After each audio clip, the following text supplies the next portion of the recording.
اور کھانا نہ کھلانے کا ایک اور نقصان یہ بھی ہے کہ قیامت کے دن اللہ تعالیٰ فرمائے گا اے ابن آدم میں بیمار ہوا، تو نے میری عیادت نہیں کی. اسی طرح اللہ تعالیٰ فرمائے گا اے ابن آدم میں نے تجھ سے کھانا مانگا، تو نے مجھے کھانا نہیں کھلایا. وہ کہے گا اے میرے رب میں تجھے کھانا کیسے کھلاتا حالانکہ تو رب العالمین ہے. تو اللہ تعالیٰ فرمائے گا کیا تو نہیں جانتا تھا کہ میرے فلاں بندے نے تجھ سے کھانا مانگا تھا لیکن تو نے اس کو نہیں کھلایا؟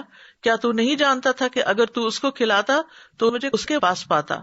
پھر اسی طرح پانی بھی نہیں روکنا چاہیے، کیونکہ 3 لوگ ایسے ہیں جن سے اللہ تعالیٰ قیامت کے دن کلام نہیں کرے گا. ان میں سے ایک وہ ہے کہ جس کے پاس ضرورت سے زیادہ پانی تھا لیکن وہ مسافروں کو نہیں پلاتا تھا، یعنی ساتھ والوں کو نہیں دیتا تھا جبکہ وہ سخت پیاسے تھے. السلام علیکم ورحمۃ اللہ وبرکاتہ. نحمده ونصلی علی رسولہ الکریم، اما بعد فاعوذ باللہ من الشیطان الرجیم. بسم اللہ الرحمن الرحیم. رب اشرح لی صدری ویسر لی امری واحلل عقدۃ من لسانی یفقہوا قولی. وَيُطْعِمُونَ الطَّعَامَ عَلَى حُبِّهِ مِسْكِينًا وَيَتِيمًا وَأَسِيرًا إِنَّمَا نُطْعِمُكُمْ لِوَجْهِ اللَّهِ لَا نُرِيدُ مِنكُمْ جَزَاءً وَلَا شُكُورًا. اور وہ کھانا کھلاتے ہیں اس کی محبت میں مسکین اور یتیم اور قیدی کو، اور کہتے ہیں ہم تو صرف اللہ کے چہرے کی خاطر تمہیں کھلاتے ہیں، نہ تم سے کوئی بدلہ چاہتے ہیں اور نہ شکریہ. تو یہاں پر ابرار یعنی نیک لوگوں کی کچھ صفات کا ذکر ہو رہا ہے جن کی قیامت کے دن بہترین مہمانی کی جائے گی، کیونکہ دنیا میں وہ اللہ کی محبت کی خاطر لوگوں کی ضروریات کا خیال رکھتے تھے، اللہ سے کیے ہوئے وعدے پورے کرتے تھے، اور آخرت کے اس دن سے ڈرتے تھے جس کا شر ہر طرف پھیلا ہوا ہوگا، جس کی مصیبت ہر طرف عام ہوگی. یہی چیز انہیں ابھارتی تھی کہ وہ اللہ کی محبت میں اللہ کے چہرے کے دیدار کی خاطر ایسے نیک کام کریں کہ جو صرف اور صرف اس کے لیے خالص ہوں، جس میں کسی انسان سے بدلے یا شکریہ کی توقع نہ ہو. تو خاص طور پر یہاں جس آیت کا انتخاب کیا گیا اس کا مطلب یہ ہے، ایک معنی ہے کہ اللہ کی محبت میں، اور دوسرا یہ کہ کھانے کی محبت کے باوجود، یعنی خود انہیں کھانے کی ضرورت ہوتی ہے لیکن خود کھانے کی بجائے وہ دوسروں کو کھلا دیتے ہیں، ان لوگوں کو جو کمانے سے عاجز ہوں اور وہ کسی چیز کے مالک نہ ہوں. اور اس میں کئی لوگ آتے ہیں، یعنی سب سے پہلے تو یطعمون الطعام آتا ہے، یعنی کھانے کی محبت میں کھانے کی خواہش کے باوجود، تھوڑا ہونے کے باوجود اللہ کی محبت کی وجہ سے وہ لوگوں کو کھلاتے ہیں. اور کس کس کو کھلاتے ہیں؟ مسکیناً، مسکین کو. مسکین وہ ہوتا ہے جسے دوسرے کی ضرورت ہوتی ہے اور وہ کمانے سے رکا ہوا ہوتا ہے. اور یتیم کو بھی کھلاتے ہیں. یتیم وہ نابالغ بچے ہوتے ہیں جو اپنے والد سے محروم ہو جائیں، یعنی وہ اپنی دیکھ بھال لک آفٹر خود نہیں کر سکتے. اور پھر قیدی، قیدی کو کھلاتے ہیں. قیدی وہ ہوتا ہے جس کا معاملہ کسی اور کے ہاتھ میں ہوتا ہے.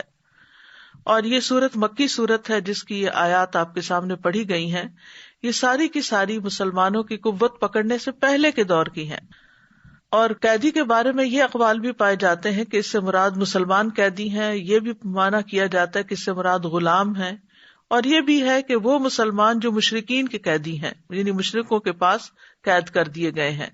اور پھر ایک معنی یہ بھی کیا گیا ہے کہ ناقص العقل قیدی ہیں، یعنی قید ہونے کی وجہ سے وہ خبتی اور مجنون ہو گئے ہیں اور ان کو اپنا بھی ہوش نہیں، لہذا ان کی ضروریات پوری کرتے ہیں. تو قیدی سے مراد صرف وہی شخص نہیں ہو سکتا جو کسی جیل میں پڑا ہوا ہو آج کے دور میں، یا کسی خاص غلامی کا شکار ہو، یا کسی کی گردن پکڑی ہوئی ہو. اس سے مراد وہ لوگ بھی ہو سکتے ہیں کہ جو اس طرح ریسٹرکٹیڈ ہیں کہ جو نہ کما سکتے ہیں، نہ پکا سکتے ہیں، نہ کھلا سکتے ہیں. تو جو بھی ایسے ضرورت مندوں کو کھلائے گا وہ اللہ تعالیٰ کی محبت پائے گا. اور کھانے کا خاص طور پر ذکر کیوں کیا گیا؟ کیونکہ کھانا کھلانا جو ہے وہ کرم نوازی، سخاوت اور ایثار کی علامت ہے کہ کسی شخص کے اندر قربانی کا جذبہ پایا جاتا ہے کہ وہ اپنی محبوب چیز کو دوسرے کو دیتا ہے. اور پھر یہاں پر ان کا جو کہنا ہے انما نطعمکم لوجہ اللہ، کہ ہم تو تمہیں صرف لوجہ اللہ کھلاتے ہیں، اللہ کے چہرے کی خاطر، اس سے پتہ چلتا ہے کہ ان کے اندر کتنا شدید اخلاص ہے کہ وہ دنیا کا کوئی صلہ اور کوئی بدلہ حتیٰ کہ شکریہ کے الفاظ بھی نہیں چاہتے، بلکہ اللہ سبحانہ تعالیٰ کی محبت چاہتے ہیں، اللہ کی رضا چاہتے ہیں، قیامت کے دن اللہ تعالیٰ کا دیدار چاہتے ہیں۔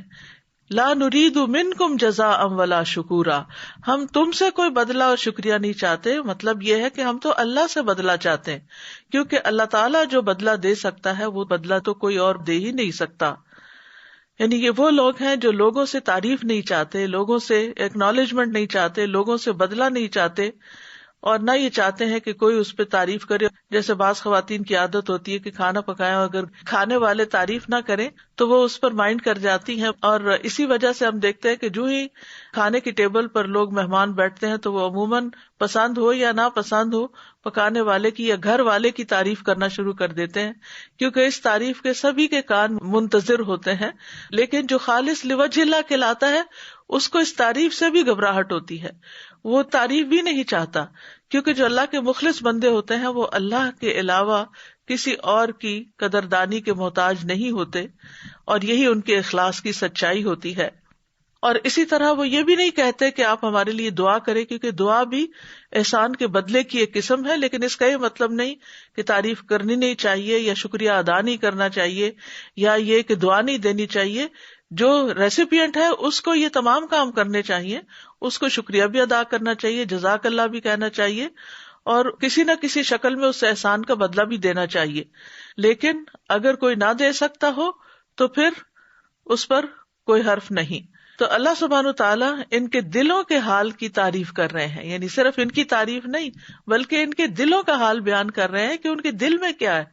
مجاہد کہتے ہیں انہوں نے یہ بات کہی نہیں تھی، یعنی زبان سے کسی کو اعلان نہیں کیا تھا کہ ہم صرف اللہ کے چہرے کی خاطر کھلا رہے ہیں، لیکن اللہ نے ان کی اس بات کو جان لیا کہ واقعی وہ اللہ کی خاطر کرنا چاہتے ہیں، اور ان کی تعریف فرمائی تاکہ وہ اور زیادہ نیک عمل میں رغبت کریں۔ کھانا کھلانا ہمارے دین میں ایک پسندیدہ کام ہے۔ اللہ سبحانہ تعالیٰ کی صفت ہے کہ وہ کھلاتا ہے، اور اپنے بندوں کے لیے بھی پسند کرتا ہے کہ وہ دوسرے بندوں کو کھلائیں۔ قرآن مجید میں آتا ہے قل اغیر اللہ اتخذ ولیا فاطر السماوات والارض وہو یطعم ولا یطعم، کہہ دیجئے کیا میں اللہ کے سوا کوئی اور دوست بناؤں جو آسمانوں اور زمین کو پیدا کرنے والا ہے، حالانکہ وہ کھلاتا ہے اور اسے کھلایا نہیں جاتا۔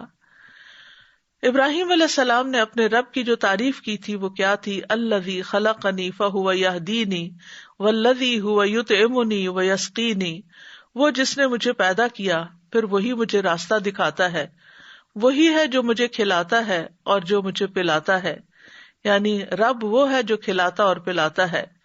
اور پھر آپ دیکھیے کہ رب نے ساری مخلوق کے لیے مختلف طرح کے کھانے پیدا کیے ہیں۔ سمندر کی مچھلیوں کی غذا اور ہے، پرندوں کی غذا اور ہے، وحشی جانوروں کی غذا اور ہے، انسانوں کی غذا اور ہے، اور انسان بھی جو دنیا کے مختلف خطوں پہ رہتے ہیں ان کی اپنی اپنی پسند کی غذائیں ہیں۔ اسی لیے اللہ تعالیٰ نے فوڈ میں زبردست ویرائٹی پیدا کی ہے، اور اللہ تعالیٰ فرماتے ہیں کہ انسان اپنے کھانے پینے کی چیزوں پر غور و فکر بھی کرے۔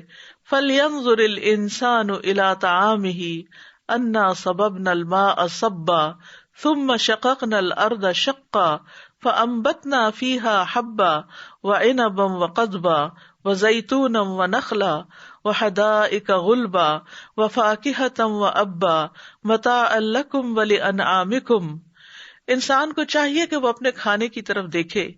ہم نے ہی اوپر سے پانی برسایا، یعنی کیسے انتظام کیا، پھر عجیب طرح سے زمین کو پھاڑا تو اس میں سے ہم نے اناج اگایا، اور انگور اور ترکاریاں اور زیتون اور کھجور اور گھنے باغات اور پھل اور چارہ بھی اگایا۔ یہ سب کچھ تمہارے اور تمہارے مویشیوں کے لیے زندگی کا سامان ہے، کیونکہ کھانا اس لیے بھی بڑا عام ہے کہ اس پر انسان کی زندگی قائم ہے۔ انسان نہ کھائے بھوکا رہے تو بھوک سے موت بھی واقع ہو سکتی ہے۔ پھر اسی طرح اللہ سبحانہ تعالیٰ نے مختلف طرح کی غذائیں ہمیں فراہم کی اور دوسروں کو کھلانے کا بھی حکم دیا۔ وہی تو ہے جس نے دونوں طرح کے باغات پیدا کیے، ایک وہ جن کی بیلیں چھپروں پہ چڑھائی جاتی ہیں، دوسرے وہ درخت جو خود اپنے تنے پہ کھڑے ہوتے ہیں، نیز کھجوریں اور کھیتیاں پیدا کی جن سے کئی طرح کے معقولات حاصل ہوتے ہیں، نیز اس نے زیتون اور انار پیدا کیے جن کے پھل اور مزے ملتے جلتے بھی ہوتے ہیں، اور مختلف بھی. جب یہ درخت پھل لائیں تو ان سے خود بھی کھاؤ، اور فصل اٹھاتے وقت ان میں سے اللہ کا حق بھی ادا کرو، یعنی دوسروں کو بھی کھلاؤ، اور بے جا خرچ نہ کرو کیونکہ اللہ اسراف کرنے والوں کو پسند نہیں کرتا. زکوٰۃ اور فطرانے کی ادائیگی میں بھی کھانا کھلانے کو مد نظر رکھا گیا، اور اسی طرح کفاروں میں بھی کھانا کھلانے کو فرض کیا گیا. قتل کا کفارہ ہو، زہار کا کفارہ ہو، رمضان میں دن میں جماع کا کفارہ ہو، اور اسی طرح شکار کرنا جہاں ناجائز ہو وہاں اگر انسان شکار کر لے اور اس جیسا جانور نہ ملے تو اس کی قیمت کے ساتھ مساکین کے لیے کھانا خریدا جائے گا. اور قسم کے کفاروں میں بھی 10 بندوں کو کھانا کھلایا جائے گا. احرام کی پابندیوں میں سے کسی پابندی کو توڑنے کی صورت میں فدیہ 6 مسکین کا کھانا بھی ہوتا ہے. پھر راجح رائے یہی ہے کہ فطرانہ جو ہے وہ پیسے دینے کی بجائے کھانا دیا جائے مساکین کو. ہاں اگر ایسی جگہ ہو کہ جہاں کوئی مسکین نہ ہو تو اس صورت میں کسی دوسری جگہ پیسے بھی بھیجے جا سکتے ہیں، لیکن اس سے بھی بہتر یہی ہے کہ ان کو کھانا خرید کر دیا جائے. اسی طرح قربانی کے جانور جو ہیں ان میں بھی دوسروں کو کھلانے کا حکم ہے. وَكُلُوا مِنْهَا وَأَطْعِمُوا الْبَائِسَ الْفَقِيرَ. سو ان قربانی کے جانوروں کی جب تم قربانی کرو تو پھر ان میں سے خود بھی کھاؤ اور تنگ دست محتاج کو بھی کھلاؤ. ایک دوسری آیت میں آتا ہے فَكُلُوا مِنْهَا وَأَطْعِمُوا الْقَانِعَ وَالْمُعْتَرَّ. تو ان میں سے خود بھی کھاؤ اور قناعت کرنے والے کو بھی کھلاؤ اور مانگنے والے کو بھی کھلاؤ. پھر اسی طرح حج کی نیکی کیا ہے؟ آپ صلی اللہ علیہ وسلم نے فرمایا بر الحج اطعام الطعام و طیب الکلام. حج مبرور وہ ہے جس میں کھانا کھلایا جائے، یعنی صرف اپنے کھانے کی فکر نہ کی جائے، اپنے آس پاس کے ساتھیوں کو بھی کھلایا جائے اور اچھی گفتگو کی جائے، کیونکہ وہاں ظاہر ہے کہ مشقت کا سفر ہے تو پھر انسان بعض اوقات اریٹیٹ ہو کر دوسرے پہ غصے کا اظہار بھی کر دیتا ہے، تو اس سے بچا جائے. پھر اسی طرح قیامت کے دن اصحاب الیمین جو دائیں ہاتھ والے ہیں ان کی جو صفت قرآن مجید میں بتائی گئی ہے وہ کیا ہے؟ فَلَقْتَحَمَ الْعَقَبَةَ وَمَا أَدْرَاكَ مَا الْعَقَبَةُ فَكُّ رَقَبَةٍ او اطعام فی یوم ذی مسغبہ یتیما ذا مقربہ او مسکینا ذا متربہ ثم کان من الذین آمنوا وتواصوا بالصبر وتواصوا بالمرحمہ اولئک اصحاب المیمنہ. پھر بھی وہ مشکل گھاٹی میں نہ گھسا. اور تجھے کس چیز نے معلوم کرایا کہ وہ مشکل گھاٹی کیا ہے؟ وہ گردن چھڑانا ہے، یعنی کسی قیدی کو آزاد کرانا ہے، یا کسی بھوک والے دن میں کھانا کھلانا ہے کسی قرابت والے یتیم کو یا مٹی میں ملے ہوئے مسکین کو. پھر یہ ہو کہ وہ ان لوگوں میں سے ہو جو ایمان لائے اور جنہوں نے ایک دوسرے کو صبر کی وصیت کی اور ایک دوسرے کو رحم کرنے کی وصیت کی، یہی لوگ دائیں ہاتھ والے ہیں. ایمان اور مسکین کو کھانا کھلانے کا باہم گہرا تعلق ہے، کیونکہ ایمان والے مساکین کو کھانا کھلاتے ہیں، جبکہ جو ایمان نہیں رکھتے وہ مسکین کو کھانا کھلانے کی ترغیب نہیں دیتے. انہ کان لا یؤمن باللہ العظیم ولا یحض علی طعام المسکین. بلا شبہ وہ عظمت والے اللہ پر ایمان نہیں رکھتا تھا، یہ جہنم میں جانے والوں کی خصوصیت بتائی گئی ہے، اور نہ مسکین کو کھانا کھلانے کی ترغیب دیتا تھا. ارأیت الذی یکذب بالدین.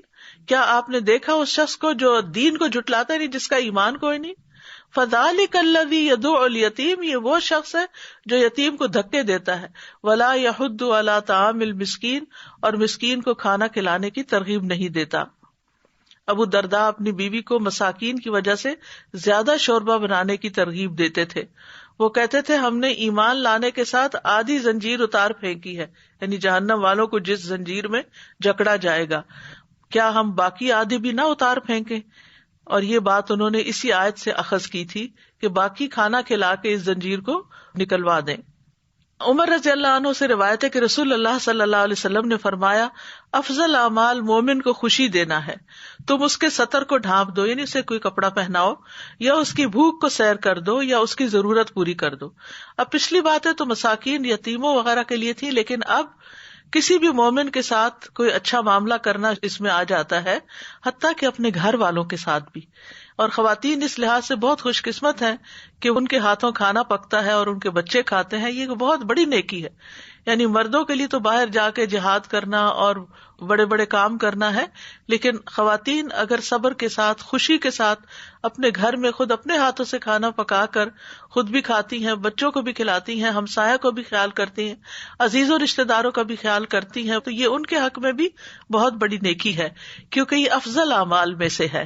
مومن کو خوشی دینا، اس کے سطر کو ڈھانپنا اور اس کی بھوک دور کرنا یا اس کی کوئی ضرورت پوری کرنا. مناوی کہتے ہیں کہ تم میں سب سے بہترین لوگ وہ ہیں جو اپنے بھائیوں، اپنے پڑوسیوں، اپنے فقراء اور مساکین کو کھانا کھلاتے ہیں، کیونکہ جسم کا دار و مدار کھانے پر ہے اور اس میں ہر جاندار چیز کی زندگی ہے.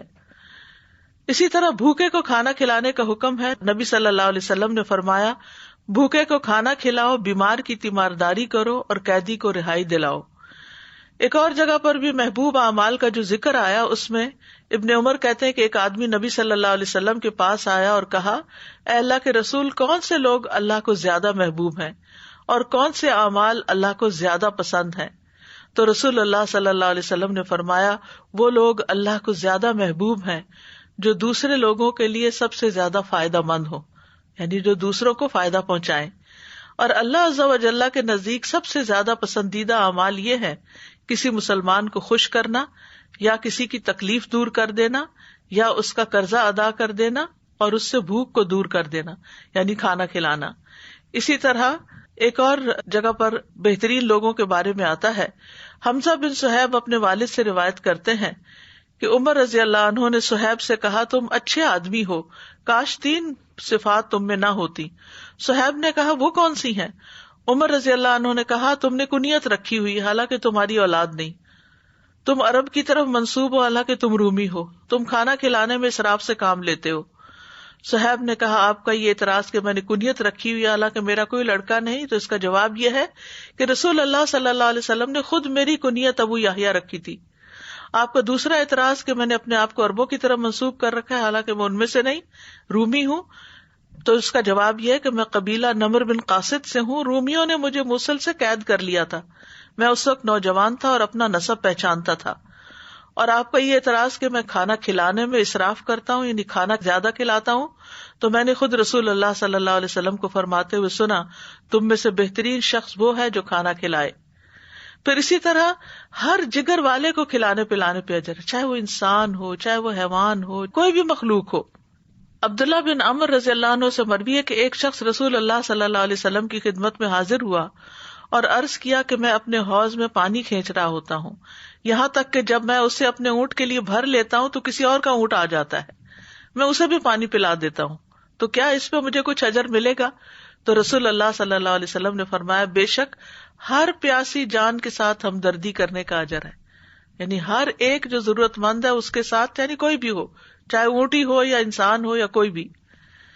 پھر کھانا کھلانا صدقہ بھی ہے. نبی صلی اللہ علیہ وسلم نے فرمایا، تمہارا اپنے آپ کو کھانا کھلانا، یعنی خود پکا کے کھانا، یہ بھی صدقہ ہے.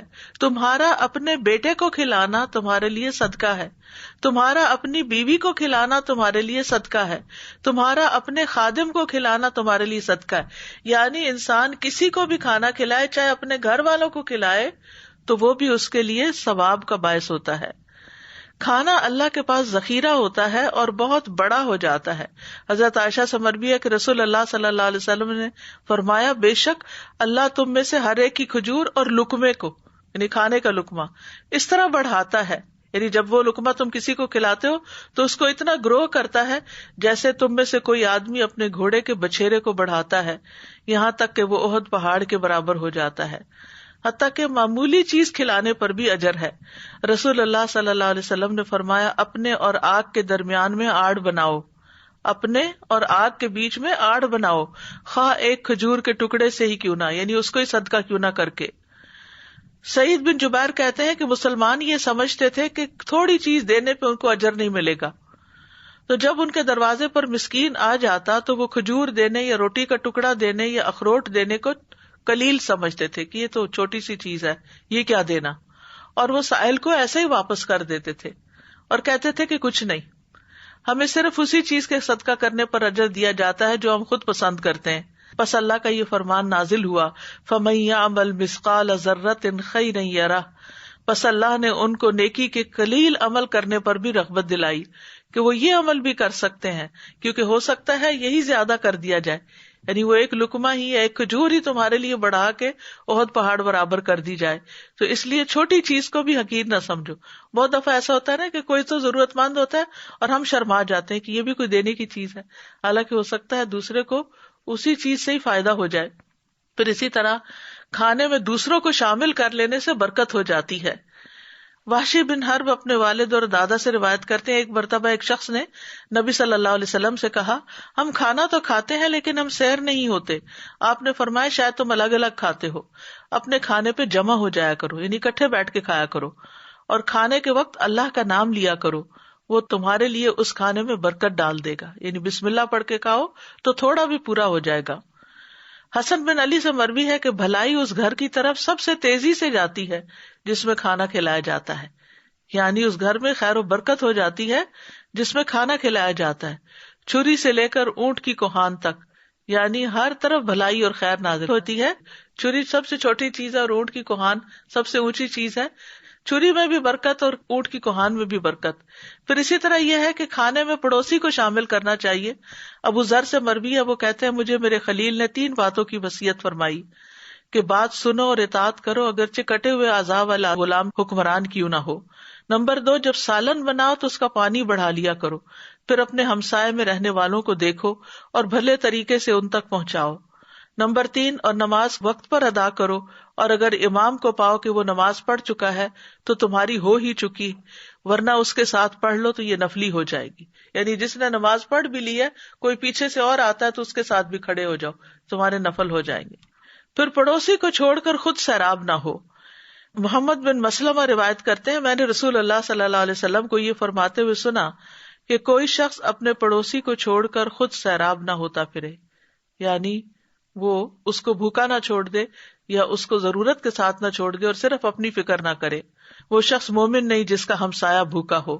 اور کبھی یہ بھی کرنا چاہیے کہ خود بھوکے رہ کے دوسروں کا پیٹ بھرا جائے، یعنی ہم عام طور پر سمجھتے کہ کھلائے اس وقت جب ہمارے پاس ایکسٹرا ہو کہ ہم دے سکیں، لیکن کبھی ایسا بھی ہوتا ہے کہ آپ کے پاس ایکسٹرا نہیں ہوتا، وہی ہوتا ہے جو آپ نے خود بھی کھانا ہوتا ہے، اس کو بھی آپ دوسروں کو کھلا سکتے ہیں۔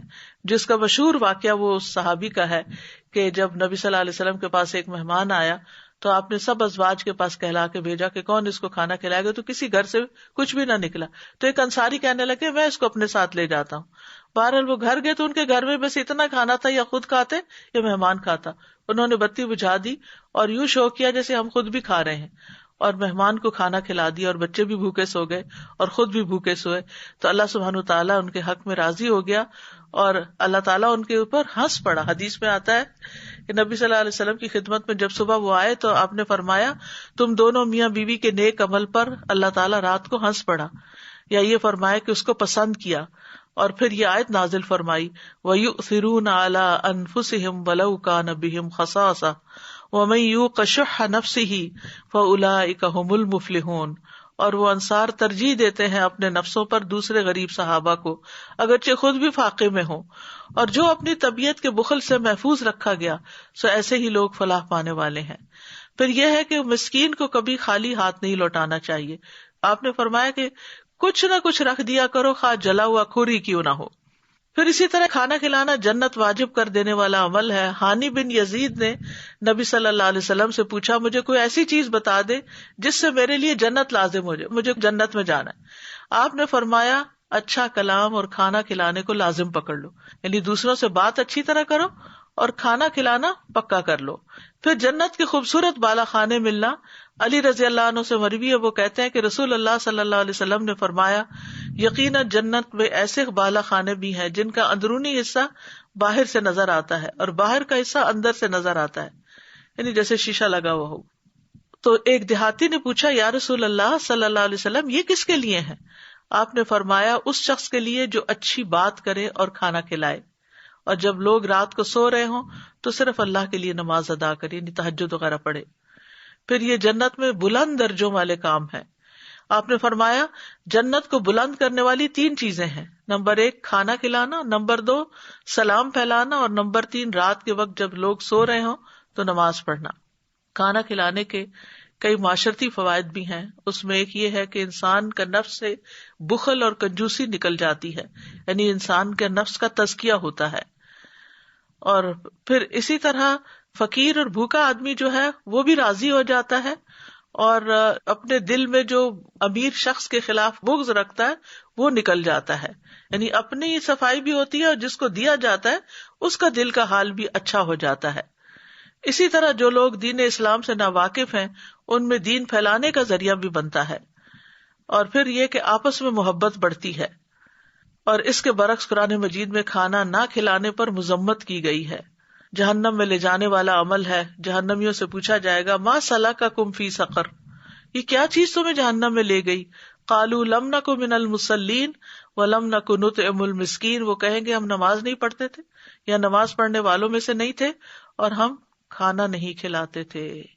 اور وہ باغ والوں کا قصہ جو قرآن میں آتا ہے کہ جنہوں نے یہ سوچا ہی تھا کہ ہم مسکینوں کو دیں گے، نہیں ابھی کیا کچھ نہیں، ابھی تو وہ پہنچے ہی نہیں تھے باغ میں، صرف منصوبہ بندی کر رہے تھے کہ ان کا سارا باغ جل کے رہ گیا۔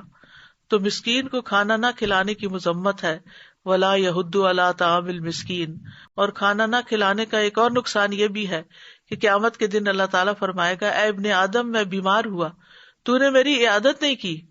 اسی طرح اللہ تعالیٰ فرمائے گا اے ابن آدم میں نے تجھ سے کھانا مانگا، تو نے مجھے کھانا نہیں کھلایا۔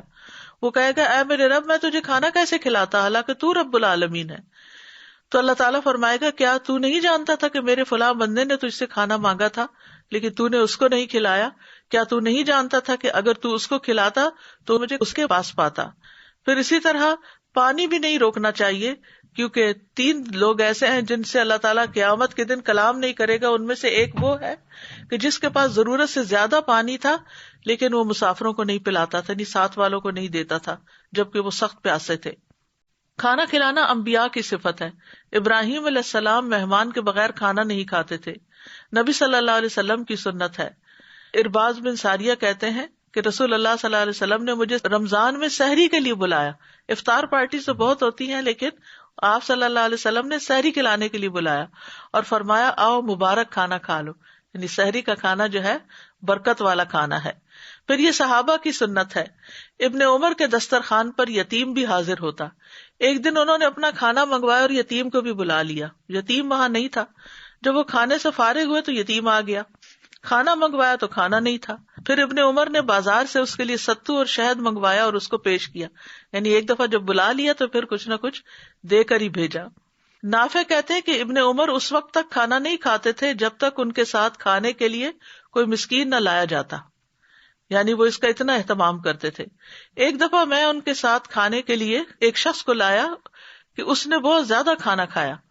بعد میں ابن عمر نے کہا آئندہ اس شخص کو میرے ساتھ کھانے کے لیے نہ لانا، میں نے نبی صلی اللہ علیہ وسلم سے سنا ہے کہ مومن ایک آنت میں کھاتا ہے اور کافر 7 آنتوں میں کھاتا ہے۔ پھر اسی طرح نافع کہتے کہ ابن عمر بیمار ہو گئے تو انہوں نے انگور کی خواہش ظاہر کی، ابھی انگور نئے نئے آئے تھے، یعنی موسم شروع ہوا تھا۔ تو ان کی بیوی صفیہ نے ایک درہم بھیجا کہ انگوروں کا خوشہ خریدا جائے۔ جو ایلچی انگور لینے گیا اس کے پیچھے پیچھے سوالی آ گیا۔ جب وہ ایلچی دروازے پہ آیا اور داخل ہوا تو اس نے کہا ایک سائل ہے، یعنی اللہ کے نام کا دو کچھ۔ ابن عمر نے کہا یہ اس کو دے دو، تو انہوں نے وہ خوشہ سائل کو دے دیا۔ پھر صفیہ ان کی وائف تھی، انہوں نے پھر ایک درہم بھیجا اور پھر ایلچی کے پیچھے وہی سائل آ گیا۔ پھر ابن عمر نے کہا یہ ان کو دے دو، پھر وہ دوبارہ ان کو دے دیا گیا۔ تو صفیہ نے سائل کی طرف پیغام بھیجا، اللہ کی قسم اگر تم اب آؤ گے تو تم مجھ سے کوئی خیر نہیں پاؤ گے، تم میرے شوہر کو کھانے نہیں دیتے پھر آ جاتے ہو۔ اور پھر ایک اور درہم بھیجا اور انگوروں کا خوشہ خریدا۔ امہات المومنین کی بھی یہ سنت ہے۔ ایک مسکین حضرت عائشہ کے پاس آیا، اس نے ان سے کچھ مانگا۔ حضرت عائشہ روزے سے تھی، ان کے گھر میں صرف ایک ہی روٹی تھی۔ اپنی لونڈی سے کہا یہ اس کو دے دو۔ اس نے کہا آپ کے پاس افطاری کے لیے کچھ نہیں؟ انہوں نے کہا یہ اس کو دے دو۔ تو خیر لونڈی نے ایسا ہی کیا، وہ دے دیا۔ وہ کہتی ہیں جب شام ہوئی تو کسی گھرانے کی طرف سے ہمیں بکری کا تحفہ بھیجا گیا، تو ام المومنین حضرت عائشہ نے مجھے بلایا اور کہا اس میں سے تم کھا لو، یہ تمہاری ایک روٹی سے بہتر ہے، یعنی تم روٹی نہیں دے رہی تھی تو اللہ نے تمہارے لیے اتنا بہترین بھیج دیا۔ سلف صالحین جو تھے وہ اپنے کھانے میں دوسروں کو شریک کیا کرتے تھے۔ بہت سے لوگ افطاری میں دوسروں کو ساتھ کھلانے پہ ترجیح دیتے. ان میں سے عبداللہ بن عمر، داؤد طائی، مالک بن دینار اور احمد بن حنبل ہیں. ابن عمر یتیموں اور مساکین کے ساتھ روزہ افطار کرتے. اگر ابن عمر کو یہ علم ہو جاتا کہ ان کے گھر والوں نے ان کو مساکین اور یتیموں سے دور ہٹایا تو اس رات افطاری نہ کرتے. یعنی کہ وہ بہت زیادہ اس بات کا خیال رکھتے تھے. خود روزہ رکھتے اور دوسروں کو کھلا دیتے. ان میں سے حسن بصری اور عبداللہ بن مبارک ہیں. کبھی اکیلا نہ کھانے والے. ابو سوار ادبی کہتے ہیں کہ بنی عدی کے کچھ لوگ اس مسجد میں نماز پڑھتے تھے. ان میں سے کسی ایک نے بھی اس طرح افطاری نہیں کی کہ وہ کھانے پر اکیلے ہوں. اگر ان کو کوئی کھانا کھانے والا ساتھ مل جاتا تو کھا لیتے، ورنہ اپنا کھانا مسجد لے جاتے اور وہاں لوگوں کے ساتھ مل کے کھاتے. لوگ ان کے ساتھ کھاتے. پھر اپنے کھانے پر دوسروں کو ترجیح دینا. ربی کے پاس جب کوئی سائل آتا تو وہ کہتے اس کو شکر کھلاؤ، کیونکہ ربی شکر پسند کرتے تھے. یعنی جو خود پسند کرتے تھے وہی مسکین کو دیتے تھے. غلام آزاد کرنے سے بھی زیادہ کھانا کھلانے کو پسند کرنا. بعض سلف صالحین کہتے ہیں کہ میں اپنے ساتھیوں میں سے 10 ساتھیوں کو دعوت دوں اور ان کو ایسا کھانا کھلا دوں جسے وہ پسند کرتے ہوں تو یہ مجھے اسماعیل علیہ السلام کی اولاد میں سے 10 غلام آزاد کرنے سے زیادہ محبوب ہے. دنیا کی ہر چیز سے زیادہ اپنے بھائی کو کھانا کھلانا پسند کرنا. ابو سلیمان دارانی کہتے ہیں اگر پوری دنیا میں سے مجھے صرف ایک لقمہ ملے پھر میرا بھائی آ جائے تو میں یہی پسند کروں گا کہ میں یہ لقمہ اس کے منہ میں ڈال دوں. پھر گھر آنے والے مہمان کو بہترین چیز پیش کرنا. ابو خلدہ کہتے ہیں میں اور عبداللہ بن عوم محمد بن سیرین کے پاس گئے تو انہوں نے ہمیں مرحبا کہا اور وہ کہنے لگے مجھے سمجھ نہیں آ رہی کہ میں تمہیں کیا تحفہ دوں. تم میں سے ہر ایک کے گھر میں روٹی اور گوشت کھایا جاتا ہے، لیکن میں تمہیں ایسا کھانا کھلاؤں گا جس کے بارے میں میرا خیال ہے کہ وہ تمہارے گھر میں نہیں کھایا جاتا. تو وہ شہدہ لے کر آئے جو کہ شیری کی طرح کوئی میٹھی چیز تھی. وہ اسے چھری سے کاٹتے تھے اور ہمیں کھلاتے تھے. یعنی وہ چیز کھلانا کہ جو دوسرے نہیں کھاتے ہوں. بعض اوقات ایسا ہوتا ہے نا کہ روزمرہ کا نارمل کھانا تو ہر کوئی کھا رہا ہوتا ہے. پھر اپنی پسند کا کھانا بنا کر دوسروں کو کھلا دینا. آمش کہتے ہیں کہ خیثمہ مٹھائی کی مانند ایک خبیث تیار کرتے، وہ بہت لذیذ کھانا بناتے.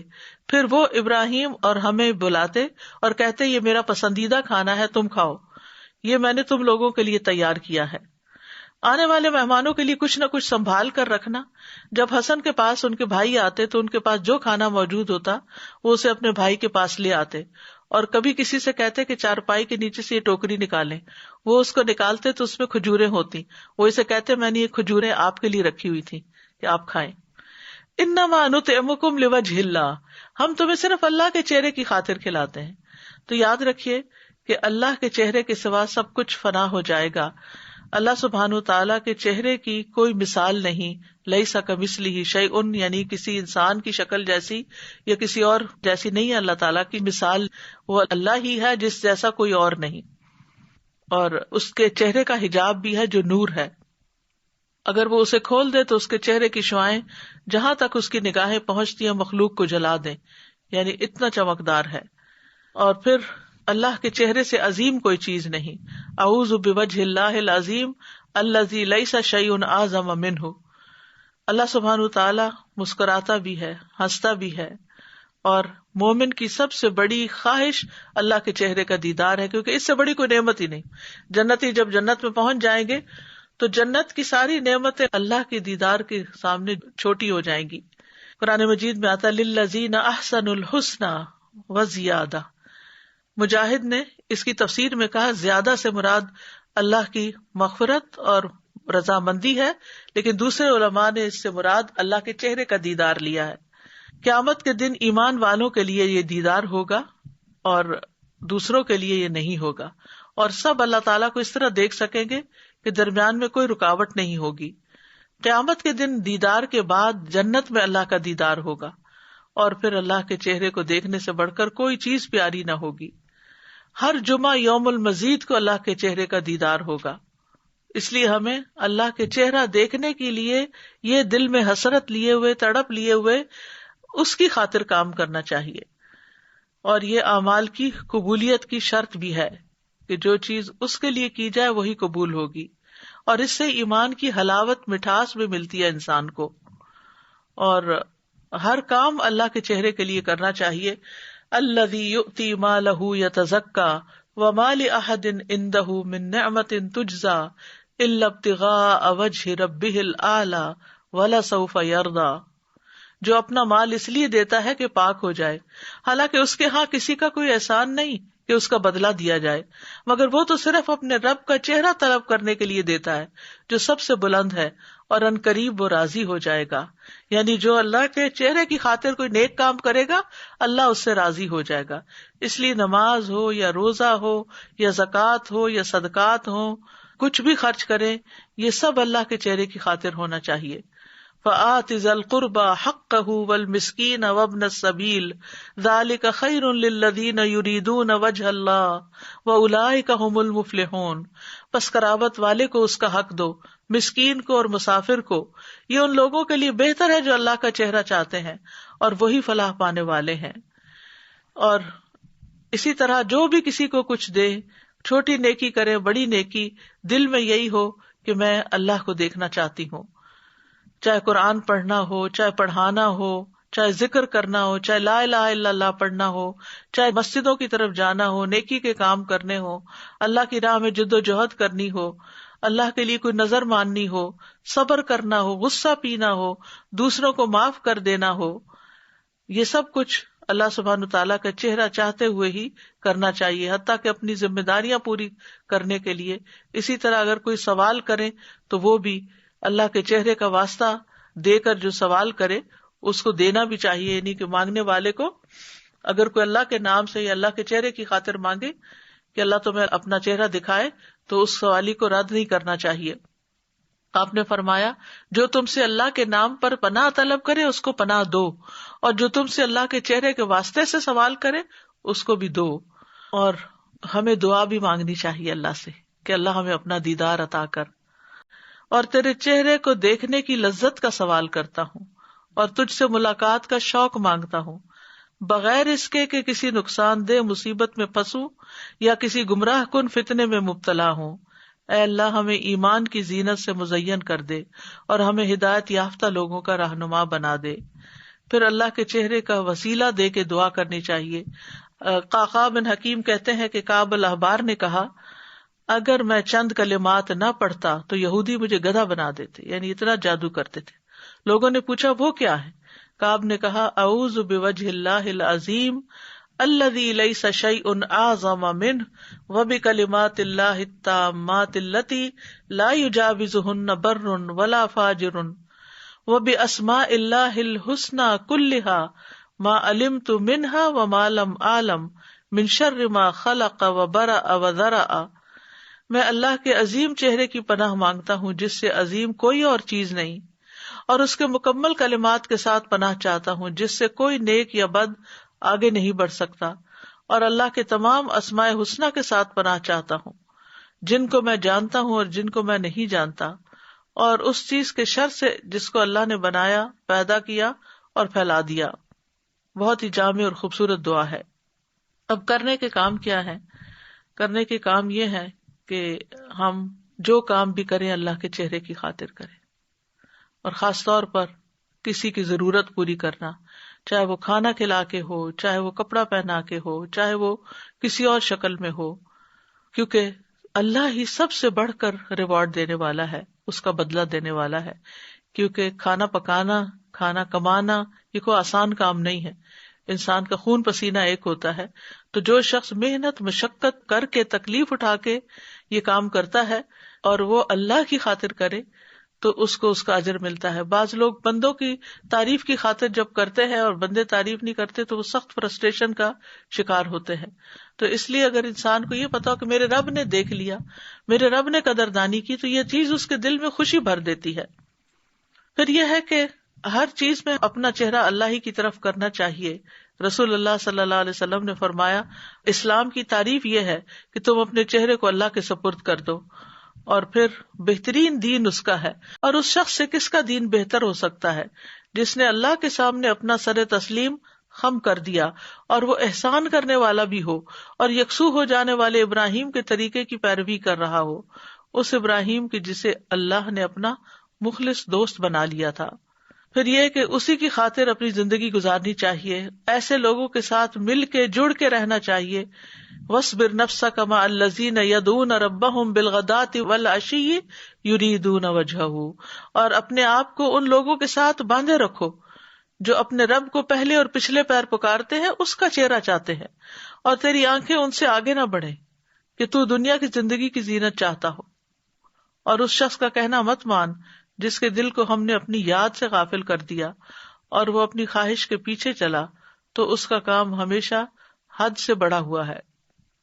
پھر یہ ہے کہ نماز میں، دعا میں یکسوئی اختیار کرنی چاہیے، قربانی کے وقت اپنا رخ اللہ کی طرف کر لینا چاہیے، اور پھر جھگڑوں کے وقت بھی انسان جھگڑوں میں پڑنے کی بجائے اپنا معاملہ اللہ کے سپرد کر کے اپنا رخ پھیر لیں۔ پھر اللہ کے عذاب سے بچنے کے لیے اللہ کے چہرے کی پناہ مانگنی چاہیے، پھر سوتے ہوئے اپنا چہرہ اللہ کے سپرد کر دینا چاہیے۔ اللہم اسلمت وجہی الیک وفوضت امری الیک والجأت ظہری الیک رغبتا ورہبتا الیک لا ملجأ ولا منجا منک الا الیک آمنت بکتابک الذی انزلت وبنبیک الذی ارسلت۔ اے اللہ، میں نے اپنا چہرہ تیرے سپرد کر دیا، اپنا معاملہ تجھے سونپ دیا، میں نے تیرے ثواب کی توقع اور تیرے عذاب کے ڈر سے تجھی کو پشت پناہ بنا لیا۔ تجھ سے بھاگ کر کہیں اور پناہ اور نجات کی جگہ نہیں مگر تیرے ہی پاس۔ اے اللہ، جو کتاب تو نے نازل کی میں اس پر ایمان لایا، جو نبی تو نے بھیجا میں اس پر ایمان لایا۔ تو اگر تم اس حالت میں مر گئے، یعنی اس ایمان اور اس رغبت کے ساتھ، فرمایا تم فطرت پر مرو گے، اور اس کو باقی سب دعاؤں کے آخر میں پڑھو۔ تو اس سے یہ پتہ چلتا ہے کہ نبی صلی اللہ علیہ وسلم نے بعض اوقات احادیث کی ترتیب بھی بتائی۔ اللہ سبحانہ وتعالی ہمیں عمل کی توفیق عطا فرمائے۔ وآخر دعوانا ان الحمد للہ رب العالمین۔ سبحانک اللہم وبحمدک، اشہد ان لا الہ الا انت، استغفرک واتوب الیک۔ السلام علیکم ورحمۃ اللہ وبرکاتہ۔